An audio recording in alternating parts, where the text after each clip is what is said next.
What's up, guys? Welcome to a mid-month what I've read kind of wrap update because it is currently June 18th, so about midway through the month, and I have already read 12 books and one graphic novel, so I kind of felt like instead of giving you four videos like I did last month, I would just do a mid-month wrap-up and then another wrap-up at the end of the month. And this is actually probably going to be more likely what happens now. So let's just get into it. The first book I read for this month was The Hunger Games by Suzanne Collins, and I just realized I'm still on my list and not on my little notes of what I wanted to say about these books. Yes, I do jot down my thoughts after I finish a book. But yes, The Hunger Games by Suzanne Collins. I actually liked this a heck of a lot more than the movie. Um, there was just more detail in this, more of Katniss's point of view, more thoughts and everything. You really got to see more into her way of thinking compared to the movie.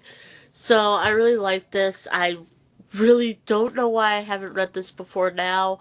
I actually do own Mockingjay, which is up there, but I don't own Catching Fire yet, so I need to go get a physical copy of Catching Fire before I read Mockingjay, obviously. I kind of want to read them in order, even though I've already seen Catching Fire.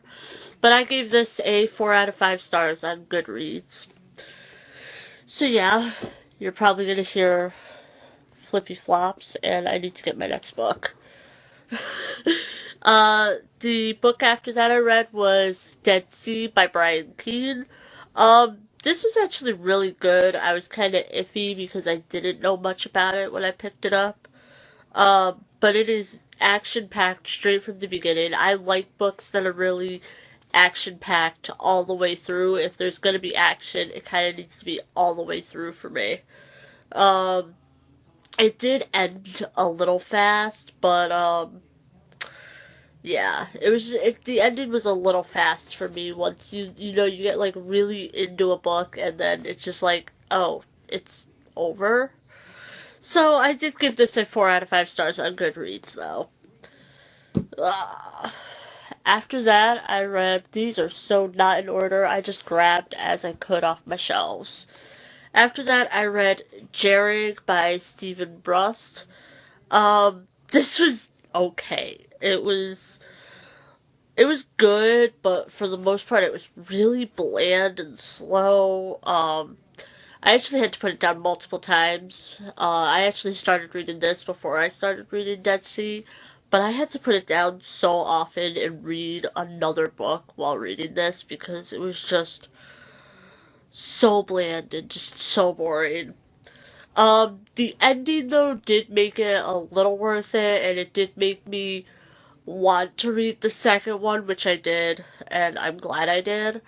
But I only gave this one a 3 out of 5 stars on Goodreads, and even then I feel like I rated it a bit too high, but I don't think it was quite a 2. So yeah. Um, After that, I read Yendi by Stephen Brust. This one I actually didn't have to put down at all. This one was good. Um, it wasn't bland like the first book, and it was actually very nicely paced in it.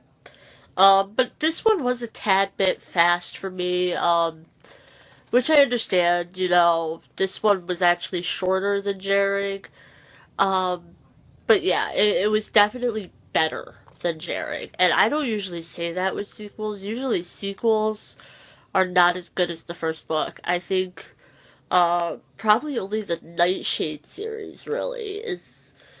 Oh yeah, like I have a couple series that I like the sequels just as much, but yeah. So Yendi by Stephen Brust, and this one was much better. But I suggest reading Jarek first, even though it's slow. I would read them in order. After that, I read World After by Susan E. Um, I liked this one a lot more than I liked the first Penryn in the End of Days book. Um, it was well paced. It had a good amount of action in it. The ending was really good. I really liked the ending, and I gave it a 4 out of 5 stars on Goodreads. Um, After that, and of course, this one's practically on the bottom because it's one of the first books I pulled out because I knew I needed it. After World After, I read Rift by Andrea Kramer. This was incredibly good. I loved this book.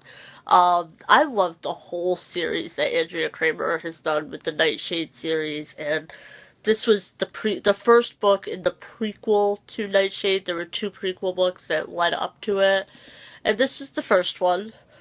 Um, there's lots of action in it.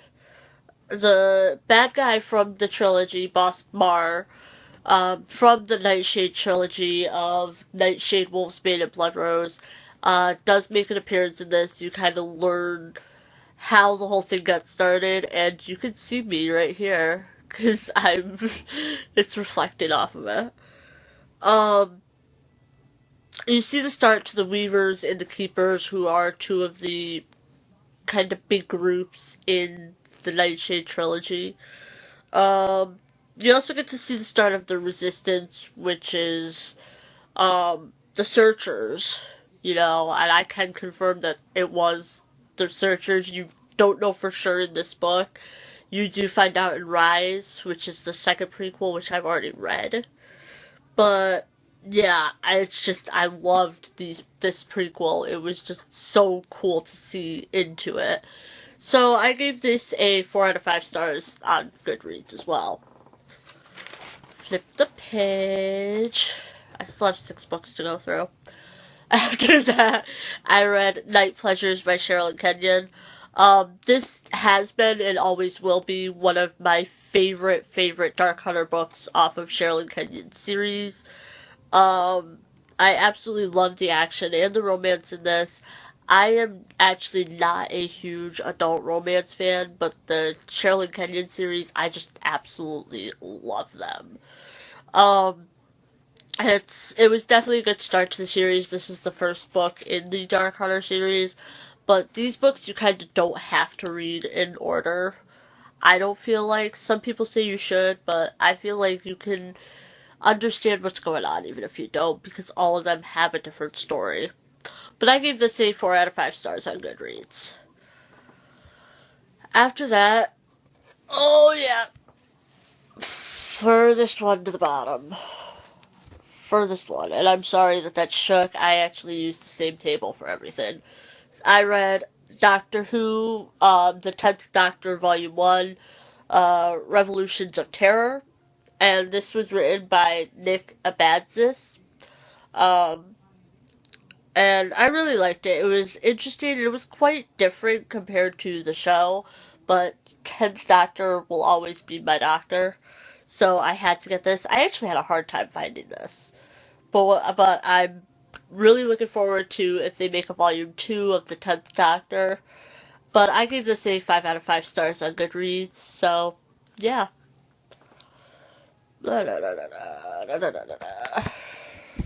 After that, I read Rise by Andrea Kramer. This is the second prequel to the Nightshade series. Yeah, and as always, I say this with every Andrea Kramer book, I liked it so much. You get to see the creation of the Guardians in this one, which are the main group of people in the Nightshade series. The whole series is about the Guardians and everything. But this one was so sad and creepy, and it's just, yeah. The final battle in this was really good, though. I loved the ending of this book, kind of tied it all in together, and actually, if it wasn't for these, you would honestly probably have no clue what some of the stuff that they are talking about in Snakeroot, which, I did read. It's actually the next book I have to talk about. But I highly suggest reading these prequels before you read the sequel trilogy to Nightshade. You don't necessarily need to read them before the Nightshade trilogy, but definitely before you start Snakeroot.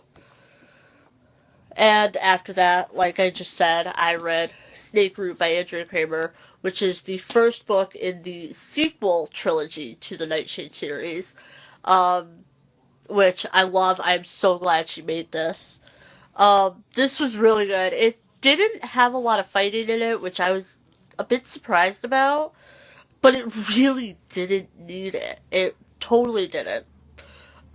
This picks up right after Blood Rose, and I had said I had been very confused when I was talking about this in a book haul, but this actually follows one of the lead characters from Blood Rose, and I am really, really glad that Andrea Kramer decided to continue the story with Adney.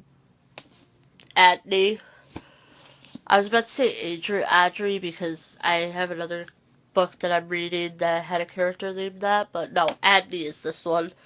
And I'm just like, why isn't the sequel even announced yet? There is definitely going to be a sequel to this book, but there is no date, there is no title, there is no cover. I want the next book. But, I gave this a 4 out of 5 stars on Goodreads. After that, I read, oh my god, I don't have a book here. Oops. I will grab it. I read The Rosie Project by Graeme Simsion. This is pretty interesting. It was weird, but interesting. The ending was pretty cute. I'm definitely interested in the sequel to this. I don't really think I need to go into what it is because I feel like almost everyone on BookTube has read this. But if you want to know more, definitely check out my Goodreads. You can find the book in my red bookshelf, so there you go. But, I give this a 4 out of 5 stars. And I'm gonna grab that other book because, yeah. And yes, I am not wearing clothes right now. Well, I am, but I'm not. It's too hot in my room, so I'm just wearing a sports bra right now. Sorry. And obviously my shorts. Okay, but after The Rosie Project, I read Cinder by Marissa Meyer. I absolutely loved this book. It was such a good book. And yeah, sorry guys. I just caught on to that. But it was a tiny bit predictable because anyone who knows the story of Cinderella kind of knows what's, like, a little bit of what's gonna happen in the story, but then there were also quite a few surprises in it.